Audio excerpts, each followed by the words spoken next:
Ramnagar police थाने के गुने शोध पथक को एक घर में गांजा की बिक्री होने की जानकारी मिली। इस जानकारी के आधार पर पुलिस ने छापामार कार्रवाई कर गांजा जब्त कर आरोपियों को हिरासत में लिया। यह कार्रवाई पुलिस ने किस परिसर में की, जानने के लिए देखते हैं यह खबर। शहर के बंगाली कैंप शांतिनगर निवासी माला मनोरंजन डे और उनका बेटा मानव डे द्वारा घर में गांजा रखकर उसकी बिक्री की जा रही है, ऐसी जानकारी पुलिस को मिली।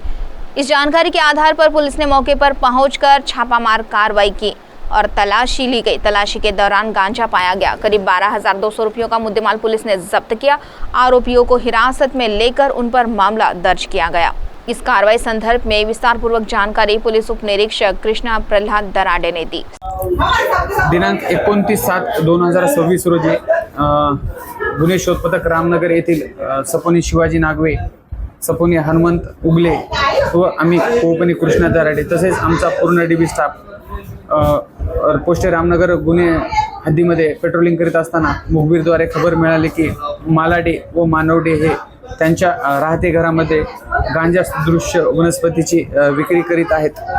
त्यावरून आम्ही सर्व माननीय पोलीस अधीक्षक श्री नोपानी साहेब तसेच उपविभागीय पोलीस अधिकारी प्रमोद चौगुले तसेच पोलीस निरीक्षक श्रीमती प्रभावती एकुरके मॅडम यांचे आदेशान्वये सदर ठिकाणी जाऊन छापा कारवाई केली असता त्या ठिकाणी गांजा हा अंमली पदार्थ मिळून आला।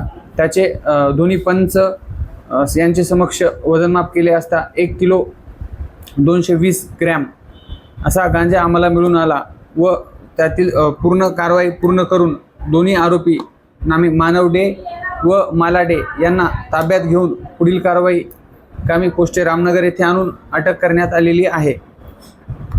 पोलीस अधीक्षक नोपानी सर यांचे आदेश आहेत की संपूर्ण जिल्ह्यामध्ये कोणीही अंमली पदार्थ यांची विक्री करणार नाही। त्या दृष्टिकोनातून संपूर्ण चंद्रपूर शहर पोलीस हे अविरत कार्य करून अंमली पदार्थ यांची विक्री करणाऱ्या व्यक्तीवर कडक कारवाई करण्यात येणार आहे, याची सर्वांनी दक्षता घ्यावी। CTV के लिए प्रतिनिधि वैभव रुयारकर की रिपोर्ट।